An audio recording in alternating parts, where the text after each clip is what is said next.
Hi, I'm Chris Noosh. It is a Friday night. I'm down in my studio and I've got a couple t-shirts to print, and I figured why not pull out the camera and show you guys how I print t-shirts. So first of all, I am a relief printmaker. So what that means is I do hand-carved wood blocks and use those hand-carved wood blocks to print onto t-shirts. So let me show you how I do that. Oh, and as you're watching this video, and if you have any questions about any of the materials or things that I'm using in the video, I will include a link in the description about the stuff that I use. It'll direct you to a page on my website that says, what do you use? And it will show you what I use and what I use it for. So if you have any questions beyond what you see there, ask, and I will be sure to answer those questions. Well, I'll try to.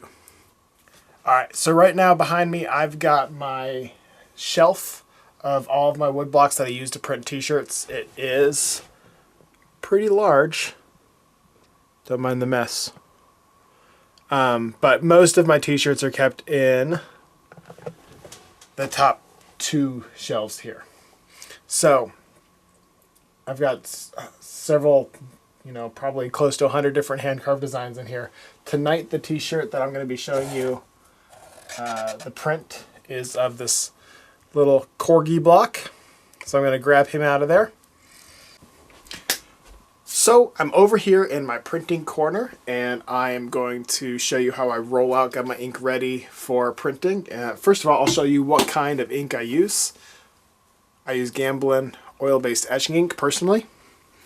I like it because it's nice and it's stiff enough where it holds up on the block, but it's also loose enough where it gives me a nice solid print. So I'll use different additives like magnesium or linseed oil to make it thicker or thinner depending on my needs, but for t-shirts I use it pretty straight. The Gamblin etching ink allows me to organize a stain onto a t-shirt. It's oil-based and it takes a few days to dry, but once it's dry, it's on the shirt. It stains the t-shirt whether you want to or not, so as I say, I organize a stain onto a t-shirt. So I'm going to zoom down onto my slab now. Oh, first before I do that, I'll show you my brayer. Because I have a nice brayer, it's nice and big, it allows me to ink up blocks really quickly, but you don't need a brayer that's quite that nice. That's a couple $100.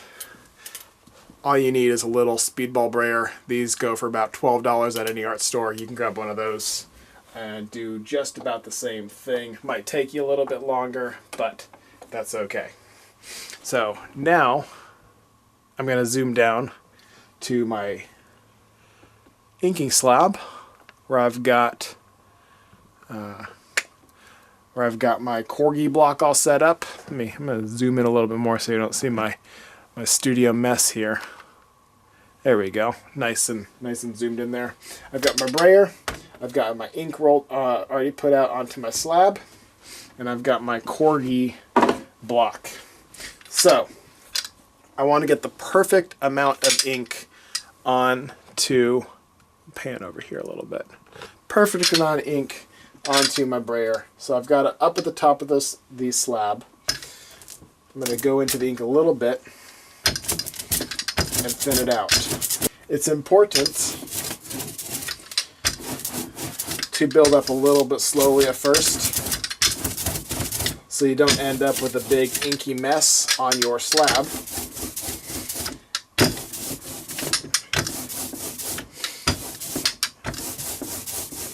And I'm listening for a nice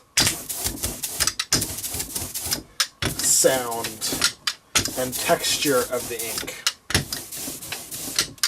You hear that sound? Let's see if we can come in and get a good camera angle. I don't know that the camera is going to pick this up, but you can kind of see that texture, can't you? About it kind of comes and disappears as it settles. It's kind of got the texture of a cat's tongue, and that's really what I'm looking for the right amount of ink. You don't want it to be, this noise is pretty much perfect.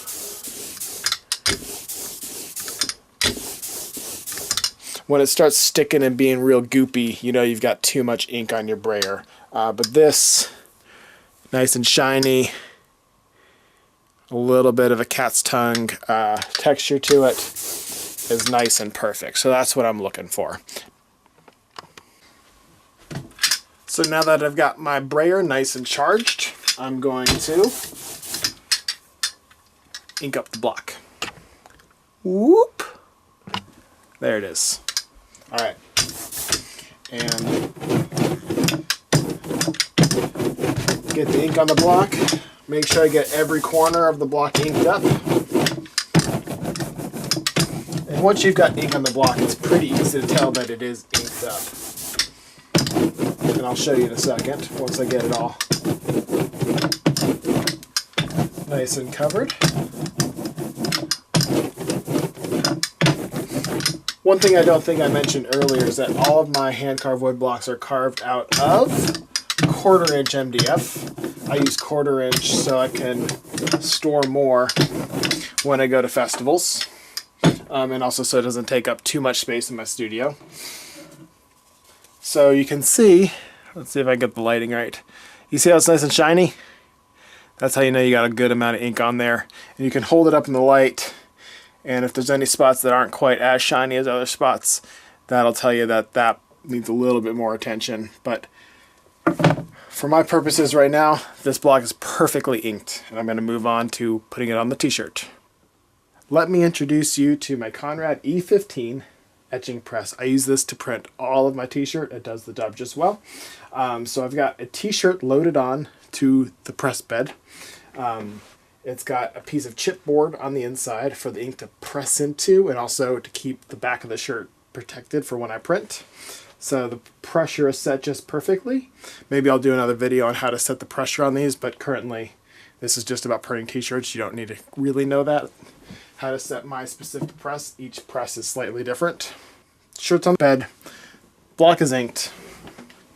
Now all I need to do is put the block onto the surface of the t-shirt. I'm going to do so very carefully. A little bit up from the down from the collar. All right, that looks pretty good. So I'm going to put it on there. I use a piece of plastic to protect the shirt from the ink that may be on the back of the block. Fold the sleeves over. It adds a little bit of thickness, but it's not an issue. The fabric is so thin.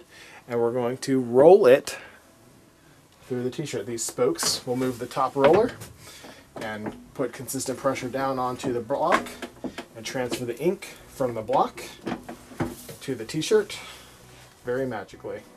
All right, so I'm going to bring you over here. Welcome to this side of the press. Remove the plastic and lift the block up very carefully to see the t-shirt printed. Check it out, this sweet little corgi printed onto a t-shirt. How lovely. Little heart butt, little happy puppy face. What more can you ask for? So there you have it. The t-shirt is printed, it is done. Now we just hang it up on a hanger to dry for a few days, probably about 4 or 5 days, maybe a little bit longer, a little bit shorter, depending on the humidity and whatnot, temperatures in your area, wherever you are.